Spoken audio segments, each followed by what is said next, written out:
하나님은 절대적으로 거룩하시고 무흠하시고, 즉 한 점의 흠도 없으심은 아무도 인간이 논할 수 없을 정도로 확실하신 그런 분이십니다. 찬송 생활의 유익을 몇 가지 들어보이면서 우리가 얼마나 유익한지를 알아보고, 또 어떻게 우리가 하나님을 찬양해야 될지를 알아보는 그런 시간을 갖도록 하겠습니다.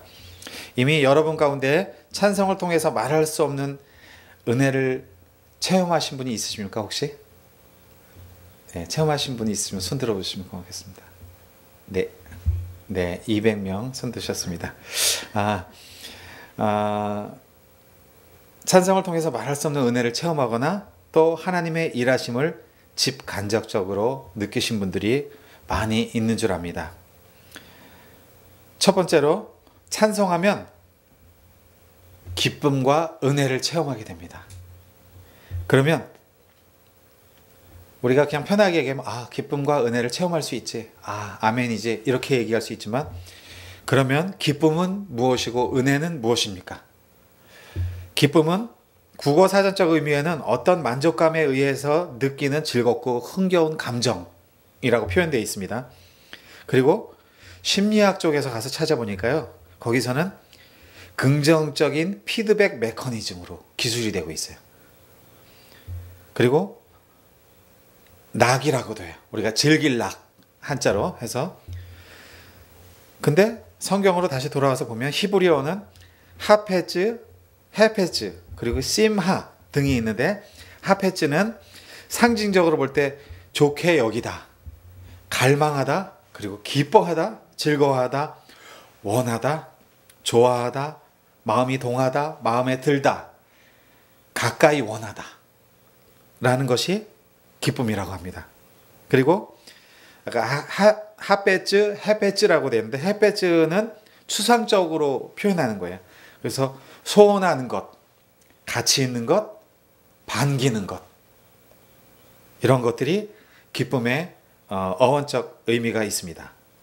그리고 헬라어 카이로라는 말이 있는데, 거기서 유쾌하게 되다, 즉 은은히 행복하게 되다, 그리고 유복하다, 인사하다, 환영하다, 축하하다, 이런 뜻이 있습니다.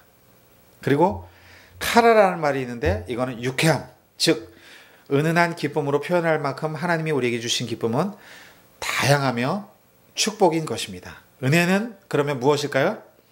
사전적 의미로는 어떤 사람에게 베푸는 도움이나 고마운 일, 은공, 은덕, 해은 같은 말이 있습니다. 그리고 구약 성경에 은혜를 나타내는 두 낱말이 있는데, 인자와 자비라는 뜻으로 번역될 수 있는 헤세드란 히브리어가 있습니다. 헤세드란 히브리어는 하나님께서 자기 백성과 체결하신 언약과 연결되어서 사용하는 언어에 썼습니다.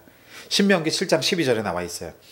그래서 헤세드란 말 중에서 헨이라는 말에서 변형이 된 건데, 헨이라는 말은 은총을 뜻합니다.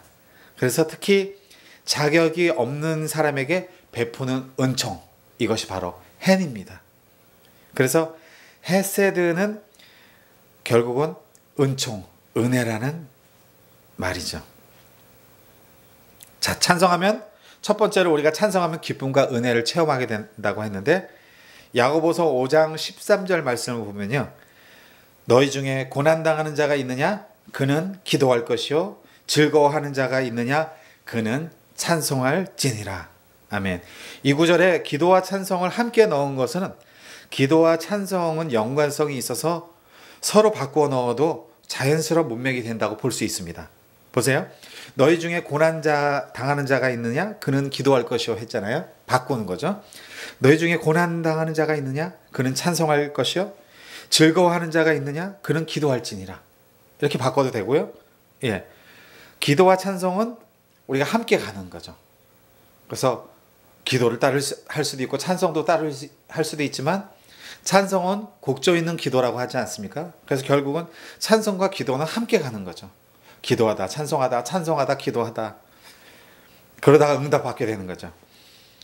그래서 찬송은 평안과 새 힘을 주면서 부르는 자에게 능력, 즉 힘이 주어지게 되는 것입니다. 그래서 현대의 화자되는 우울증 환자가 찬송을 듣거나 부를 때 우울증이 사라지고 힘이 생기게 되는 것입니다. 설교할 때 좀 간증적인 설교를 좀 배제하려고 하지만 간증적인 설교가 있어서 많은 부분이 있어서 설교하는데 제 음반이 어떤 우울증 환자에게 주어졌어요. 말기 환자에게 주어졌는데 그 환자가 그걸 듣고서 회복되어지는 것들을 봤습니다. 그런데 제 음반이 좋아서가 아니고 이거는 제가 기도하면서 하나님의 뜻에 맞게 만들어진 음반이기 때문에 그 음반의 내용이 그 음반이 질이 뭐 노래를 잘 불렀고 못 불렀고 간에 하나님께서 어쨌든 사용하신다는 것입니다. 그래서 우울증 환자가 찬송을 듣거나 부를 때 우울증이 사라지고 힘이 생기고 우울증이 낫는 그러한 일들이 벌어지는 것이죠. 찬송 생활의 유익에 대해서 찬송하면 기쁨과 은혜를 체험하게 되는데 두 번째로 찬송은 부르는 자에게 능력을 줍니다. 역대하 20장을 보면요. 여호사밧과 아람의 전쟁에 대해서 나왔어요. 여기 보면요. 여호사밧과 아람의 전쟁의 그 내용을 쭉 다 읽을 수는 없지만 보면 모압 자손과 암몬 자손들이 마온 사람들과 함께 와서 그러니까 세 족속이 온 거예요. 모압 자손, 암몬 자손, 마온 사람들.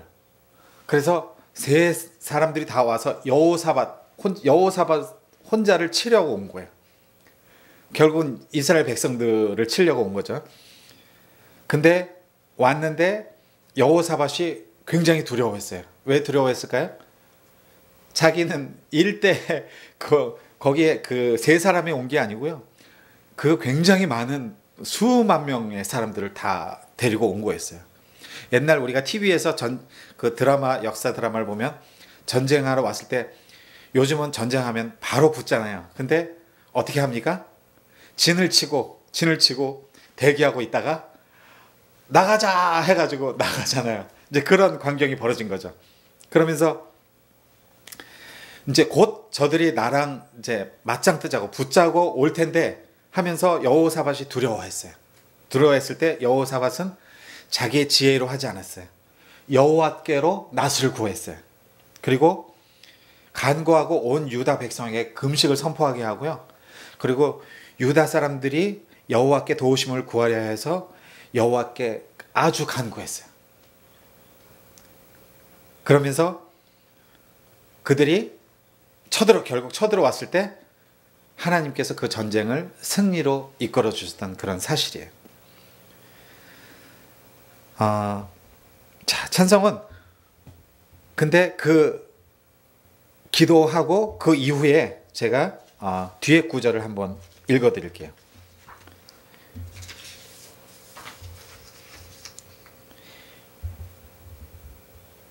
이제 여호사밧이 그 백성들에게 한 말이에요.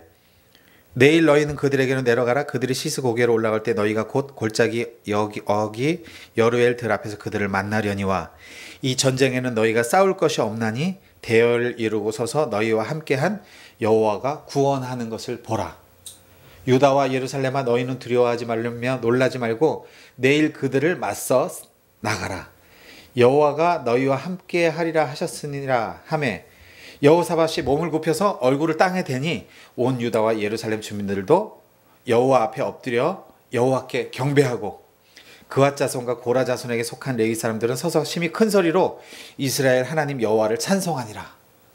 기도한 후에 여호와를 찬송했어요. 전쟁을 어떻게 전열을 해서 어떻게 싸울 거를 대비하지 않고 오로지 여호와를 찬송했어요. 왜냐하면 이들은 전열을 이렇게 해서 자기네들이 그 많은 사람 정말 수백 대 1의 상황에서 그걸로는 안 된다는 걸 알았어요. 그래서 하나님 앞에만 의지한 거예요. 그래서 자, 백성들과 더불어서 의논하고 노래하는 자들을 택했어요. 여호사밧이. 그리고 거룩한 예봇을 입혔어요. 군대 앞에서 행진하면서 여호와를 찬송하며 이르기를 여호와께 감사하세 그의 인자하심이 영원하도다. 이거를 계속하게 했던 거예요. 다른 거 아니에요. 여호와께 감사하세 그의 인자하심이 영원하도다. 이걸 노래한 거예요. 어떤 곡조로 노래했는지는 알 수 없어요. 근데 최근에 우리가 노래하는 이 구절은 이거죠. 주께 감사하세 그는 선하시며 인자하심이 영원함이라, 이 찬양이 있어요. 이 구절로 만든 거는. 근데 그때 당시 어떻게 찬양했는지 모르지만 여호와께 감사하세 그의 인자하심이 영원하도다 하면서 그 노래와 찬송이 시작될 때 여호와께서 복병을 두어서 유다를 치러 온 암몬 자손과 모압 자손과 세일산 주민들을 치게 하심으로 그들이 패하였으니, 이렇게 돼 있어요. 여러분, 말은 쉽지만 노래와 찬송이 시작될 때 그 이스라엘 백성들이 어떻게 했을까요? 찬송이 시작될 때 앞을 다 보고 있었어요. 주목하고 있었어요. 그리고 거기 지친 사람들이 이제 막 와 이제 쳐들어가자 하고서 와 하고서 막 그 대포랑 칼이랑 창을 들고서 막 말 타고 올 때 찬송을 했지만 얼마나 무서웠겠어요. 막 굉장히 마음이 쫄리면서도 찬송을 한 거예요. 근데 제가 하나님이라면, 제가 신이라면 이렇게 했을 것 같아요.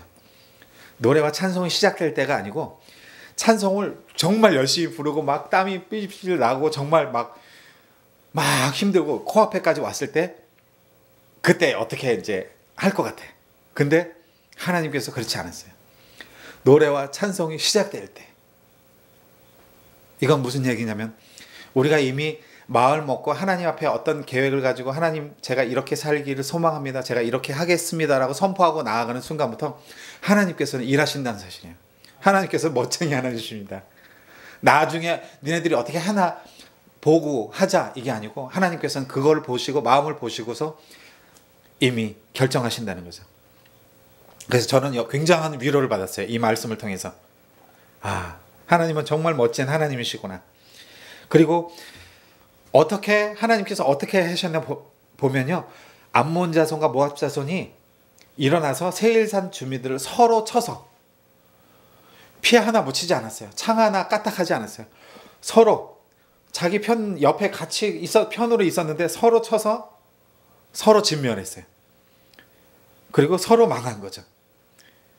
그래서 유다 사람들이 들망대에 이르러서 그 무리를 본즉 땅에 엎드러진 시체들 뿐이요 한 사람도 피한 자가 없느니라. 다 진멸한 거예요. 그래서 여호사밧이 어떻게 했냐면 그의 백성과 가서 적군의 물건을 탈취할세 본즉 그 가운데 재물과 의복과 보물이 많이 있으므로 탈취하는데 그 물건이 너무 많아서 능히 가져갈 수 없을 만큼 많음으로 사흘 동안에 거두어 드리고. 여러분, 사흘 동안에 거두어 드렸다는 거는 하루에 몇 번을 왔다 갔다 했을 거 아니에요. 몇 번을. 그러면서 거두어 드린 것들이 어마어마했던 거죠. 그들이 결국은 축복을 받은 거예요. 그들이 비파와 수금과 나팔을 합주하고 예루살렘에 이르러서 여호와의 전에 나아갔어요. 예배하러. 이방 모든 나라가 여호와께서 이스라엘의 적군을 치셨다 함을 듣고 하나님을 다 두려워함으로 여호사밧의 나라가 태평하였으니, 그 후로 얼마 동안 태평하였으니 이는 그의 하나님이 사방에서 그들에게 평강을 주셨음이더라. 이 말씀입니다. 그래서 여호와께서 구원하는 것을 우리의 혈과 육으로 우리가 싸울 것이 아니고 하나님 앞에 의지하면서 나아가면 하나님께서 철저하게 다 해결해 주신다는 그 사실입니다. 아멘. 네. 자, 지금 우리가 찬송 생활의 유익에 대해서 나누고 있습니다. 그래서 첫 번째로 찬송하면 기쁨과 은혜, 두 번째로는 찬송은 부른 자의 능력을 준다. 그리고 세 번째로는 찬송은 굳게 닫힌 마음을 열어준다는 사실입니다. 마음이 굳게 닫힌 분들도 정말 찬송 안에 이렇게 있으면 그 어느샌가 눈물이 흐르고 하나님 앞에 나아가는 것들을 봅니다. 주로 그 연예인들이 연예인교회, 옛날에 예능교회, 연예인교회 이런 데서 처음에 갔을 때 그런 것들을 많이 체험했다는 그런 간증들을 많이 들어봤습니다. 최근에는 또 이제 연예인 조혜련 씨가 또 예수를 믿고서 열심히 하나님 앞에 예배드린다는 얘기를 또 들었습니다. 찬송은 굳게 닫힌 마음을 열어주고요. 식었던 마음에 뜨거움을 다시 일으켜줍니다.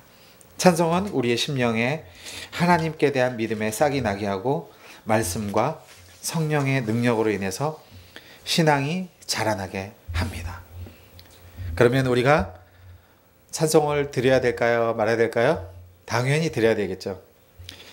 빌립보 감옥의 문을 연 바울과 실라의 찬송은 우리에게 그것을 단적으로 말해줍니다.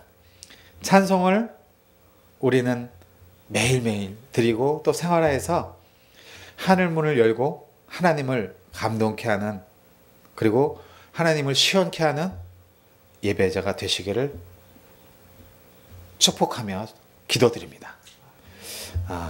우리 도단전원교회 성도님들은 더욱더 찬송과 기도 가운데 매진해서 하나님께서 원하시는 그러한 예배자로 하나님 앞에 서는 그러한 하나님의 믿음의 권속들이 다 되기를 소망합니다.